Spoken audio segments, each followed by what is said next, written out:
Hi guys, welcome to a brief review of how adolescents develop. This is Dr. Lassane. To match kids to books successfully, we need to first and foremost know readers. So I want to start this particular discussion with all the different kinds of ways that we can know readers, that we can know about how they develop and they grow. So we're going to look at their intellectual development, their moral development, their physical development, their development as a reader. We're going to look at some different developmental theories. So let's get started. Physical development. Good heavens, we're talking about puberty. Don't you wish sometimes there would have been a puberty app to help you along the way? Because I know that over the course of the years spent changing physically through puberty, the overriding question was always, am I normal? And the answer overridingly tended to be probably not, because everybody develops at a different rate, at a different time, in a different way. So for girls, you either developed breasts or you didn't. They were either too big or too small. They were never just right, to use Goldilocks kind of analogy. And I assume it's the same thing for guys, not having that experience, but it's that physical development where we are constantly saying to ourselves, am I normal? When is this going to change? When will my skin clear up? When will I grow into my ears? Will my nose always be something that I want to take care of because I'm not happy with it? Will my teeth ever get straight? Think about all those times that we talked about our physical bodies, and still do. If you listen to girls, they'll talk about, what am I supposed to look like? Oh, I really hate my hair. Oh, I really hate my fill in the blank. It's a time of change, and that change is never an easy time. And we need to remember that when we're dealing with adolescents, that their physical reality is sometimes just gets in the way of everything else.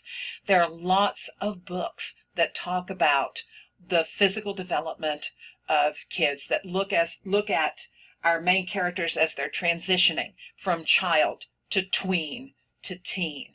And part of what we should do as educators is look for those books that assure kids about their physical development, that assure them through puberty that they will survive, that they are normal, and that while there's not an app for that, they will get through.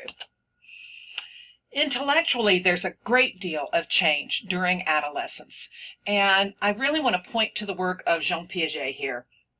When I first got my degree in education, way back when the earth was just cooling and dinosaurs were just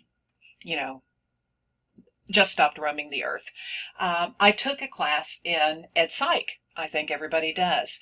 And I remember studying many theories, Skinner, one of them, but I knew that somehow electric shock to get somebody to do something was probably not going to be something I wanted to do as a teacher. Piaget talked about how we progress from kind of a sensory motor kind of stage to a concrete operational stage to a more formal operational stage. And at the time that I was taking this course in the 70s, they were talking about the fact that kids begin their transition from concrete to abstract at about age 10. And I remember then working in my middle school classroom and thinking, these kids are older than 10. They should be able to do more abstraction than what I'm seeing. But I would ask them questions like, what is the theme?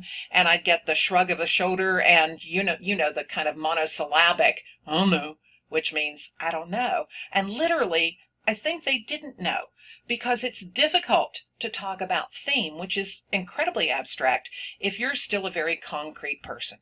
Well, as luck would have it, I went back to get an advanced degree. I got a master's degree in teaching gifted and talented children. I was working with them at the time, felt I needed to know a lot more about them. And so went back to school, and here's Piagetian theory. And again, it's talking about the transition from concrete to more formal thinking. But we're starting to get a pushback in terms of the age at which this happens. And when I went back to get my third degree, my doctorate in literacy and literature, again took an Ed Psych class. And there we were talking about Piaget and the transition from concrete to formal, taking place probably around 14. And I started to think again about those middle school kids I had, and my 8th graders were 12, 13, and some of them 14. They were just beginning to be more abstract thinkers. Some of them were beginning to be able to handle more things in theory, in the abstract. So the takeaway from this is simply think about the questions that you're going to ask kids about books. If they are abstract questions, we're going to need to provide those kids some scaffolding. That's a Vygotsky term, but provide them some way of getting to theme, of getting to those more abstract concepts. Also, think about the books that we're offering to those kids. There are books that are incredibly concrete and you can follow along the plot, and they're absolutely right there for you. And then there are other books that require a level of abstraction to fully appreciate them. So we need to think, where are these kids in terms of their intellectual development? Not that suddenly they're getting brighter or anything else, but think about the difference between concrete and abstract. And try, as you're reading books and thinking about books to share with kids, try to keep this factor in mind. Havighurst is another developmental theorist, and he talks about the stages that kids go through. And the stages that I have here are the stages as we transition from childhood to adolescence. There are different developmental tasks, by the way, as we transition from young adults to adulthood. But we're going to focus on the developmental stages here for young adults. Learning to get along with peers. Peers are going to shift a little as we move into adolescence. When we were kids, many of our friends were the people that lived in our neighborhoods. They lived next door. It didn't matter if they were a different gender. It didn't matter if they were a different age. Nothing mattered. We kind of hung with the kids in the neighborhood. I grew up in a neighborhood with lots and lots and lots of kids, and we basically played as a big unit. There was very little separating out. But as we got to adolescence, we started looking for peers that shared our interests, that shared the same kinds of things that we liked. So we might have a peer group in terms of the music we liked, or the clothes that we liked, or the television shows we watched. And if you remember when Twilight came out, we had, teams. So what team are you with? And you had kids kind of putting themselves together in groups based on mutual interests. That's a different kind of thing. And because kids develop at different rates, it is totally possible to be the kid that comes in and says, I don't have any friends anymore. They've all kind of gone off and made their own group and I'm no longer a part of them. That's totally possible. It does happen, and it's very real and very hurtful for kids. So again, kind of keeping in mind how kids develop. They're developing more of an easy relationship with the opposite sex. It's different, when you're kids, boys, girls, there's not too much difference there. We kind of play the same kind of game. But during adolescence, we start shifting a little, and maybe are a little bit more aware of what the difference is between boys and girls. And we get to the point where we can have a boy who is a friend without him being a boyfriend, or a girl who is a friend without her being a girlfriend. That easy relationship with the opposite sex that makes it possible to speak to them. Working for pay. This is an incredibly important time during adolescence. It's the time where, we want to start babysitting, mowing lawns.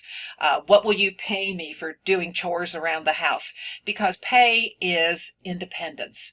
And that's tied, I think, very closely to changing relationships with parents.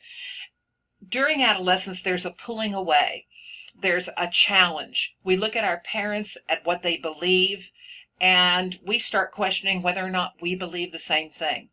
Occasionally during adolescence, we move to almost 180-degree difference between our parents. Gradually, usually, we move back to a little closer alignment, but those relationships change. You'll have parents that will come in and talk to you as an educator who are just at wit's end, and you'll say, oh, but this kid is so cool. We just love this kid. And they'll kind of look at you because their relationship is changing, but that may not be evidenced at school. Part of that changing relationship, by the way, is tied to developing morals and values. This is a time where kids start to question, what do I believe? What do I hold to be true? Finding a vocation comes in here. Sometimes it's tied to working for pay, but it's not just finding a job. It's finding out, what is it that I want to be when I grow up? It's leaving behind the, I'm going to play basketball for the NBA, or I want to be a prima ballerina, to I'm really good at. So what does that mean I can do with my life? So we're starting to find that calling. What are we called to do in life? Doesn't mean that we settle on something, doesn't mean that it never changes, but we're starting to feel those things out. We're adapting to our physical bodies. We just got done talking about puberty, and adolescence is learning how to adapt to bodies that suddenly have big feet and big hands, growth spurts, things that just kind of make us occasionally, speaking for myself, clumsy. We used to have a joke in our house when my oldest granddaughter was going through puberty and just had, I mean, her feet grew faster than anything else.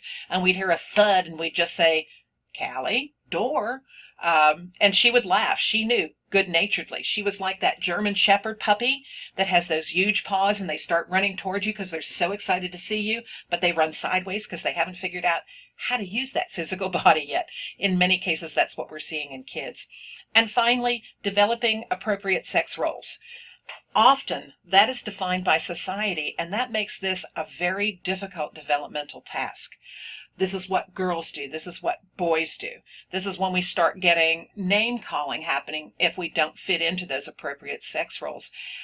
I'd like to think, and I do think, that I see a change in that in society, but it's not totally an acceptable thing that anybody can act any way they want. There are societal expectations. So we have to learn what those expectations are and how we're going to operate.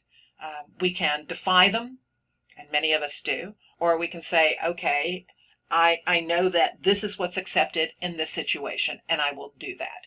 But in my personal life, this is who I am. All of these things are very difficult developmental stages. They don't happen overnight. This is no kind of hierarchy. They don't work in any kind of order. You can't say, well, I've accomplished one, now let me move on to number two.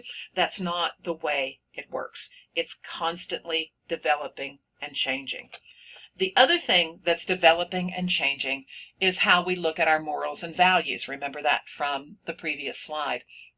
Kohlberg comes into play here, and this is really an oversimplification of Kohlberg, but it's an important thing, I think, to keep in mind, that as kids, we tend to operate at the pre-conventional level of morality. That's where we make decisions based on reward and punishment. And certainly as small kids, we see that, a child will behave when they're being told, when there's either the offering of a reward or the threat of a punishment.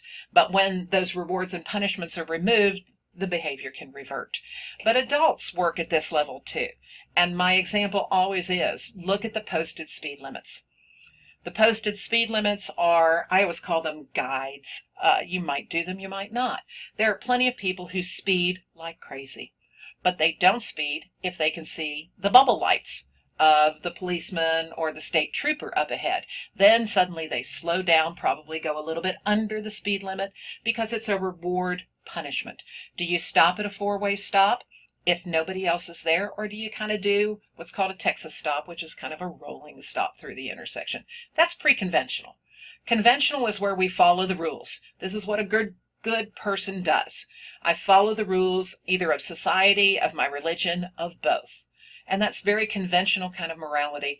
Kohlberg talks about post-conventional levels of morality as well, where we recognize the laws, but we recognize that humanity, that the life of an individual is more important, supersedes sometimes the law. Some call this civil disobedience. We certainly saw it during the civil rights era, where laws were violated because the laws were wrong. So refusing to sit in the back of the bus. Kohlberg would say that most of us don't spend our entire adult life living at the post-conventional of morality, looking only to watching out for the other person, always putting other people before ourselves. Some people do this. We tend to call them saints. They're beyond role models, but most of us will step up to post-conventional levels of morality in situations, but other times we kind of focus on ourselves. That's kind of human nature. Now, how does this play into young adult literature, you might ask? You might ask this about any of them. We're looking for books that speak to where kids are and maybe incrementally moving them to higher levels through other developmental tasks, from concrete to more abstract. So when we look at a biography of Rosa Parks and a kid reads it and says, I don't get it. Why didn't she just move to the back of the bus? What is the big deal? They're not ignoring, I think, the sacrifice that Parks made. What they're saying is, for themselves, reward punishment. You go along to get along kind of thing. So kids are less likely to understand that post-conventional level of morality. The kind of thing like throwing yourself in front of a speeding car to push a child out of safety, unless they have reached the part in their life where they can look at conventional and post-conventional levels of morality. So we sometimes need to look at the books that we're offering kids. We also need to look at what the needs are for kids. This is Maslow's needs hierarchy. It's usually shown as it is here in a pyramid because the needs toward the bottom of the pyramid have to be met, and we need to meet that before we can meet the next, before we can meet the next, before we can finally achieve the top. So physiological needs. If you come to work and you're not feeling well, you have a headache, you didn't get enough sleep, you skipped breakfast, your physiological needs are going to override anything else that kind of takes place. Some of us know how to work through that, but nonetheless, think of kids who come to school hungry. Think of kids who come to school not having enough sleep. And think about how their learning is impacted because that need has not been met. That's why a lot of schools have breakfast programs at the school, lunch programs at the school. There are districts in Texas where even during the summer, kids can come and get free breakfast and free lunch because the school understands that in their community, food is not always a given. And so they're trying to meet those physiological needs. Kids also need to be safe. Safe physically, but safe emotionally as well.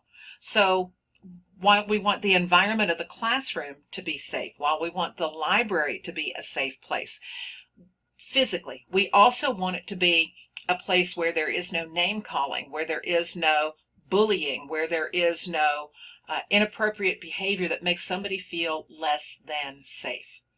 We feel the need to be loved, at least to belong somehow. And again, as an educator, ask yourself how you're going to meet that need. You may be the only place, person during the day where that child gets that need met. And it can be expressed in lots and lots and lots of different ways. Sometimes the easiest is just calling the child by name, saying, how are you doing? How are things going?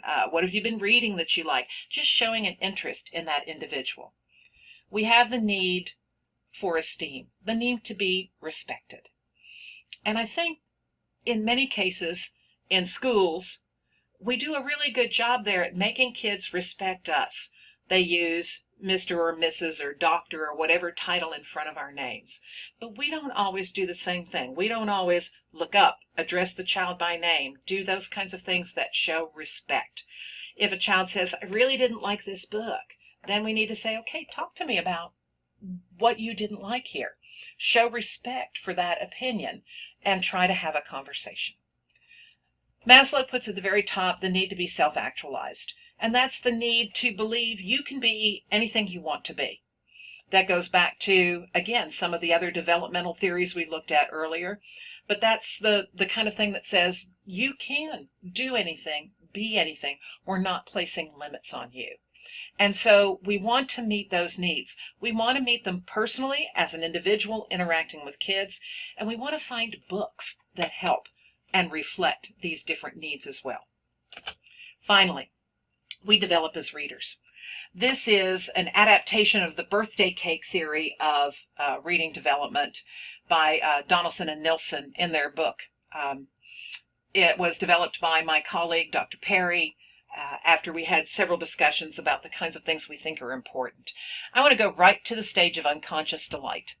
In unconscious delight, you read and the real world falls away and you become lost in a book. When we look at unconscious delight, often what we're looking at is series books or serial reading of some kind. So if we're reading a series. Sweet Valley High was very popular when I was teaching in the 80s, but you might not read a series of books. You might read all the books by one author, and that's serial reading, or books in a particular genre. You're a mystery, but not a mystery buff, that's a subgenre, sorry. But you'll read all kinds of mysteries, and that again is serial reading. Reading autobiographically, and by the way, this is not necessarily a hierarchy, and we don't leave unconscious delight forever and move to reading autobiographically. These things keep kind of building throughout our life. I can still get lost in a book in a heartbeat. Reading autobiographically is when we want to read about people like us. Those are books as mirrors, books that reflect back our reality. I grew up in a single parent household, and there were zero books about me, because really the first book about a child of divorce was Dear Mr. Henshaw, which came out in the 80s. I was already raising a family of my own at that time.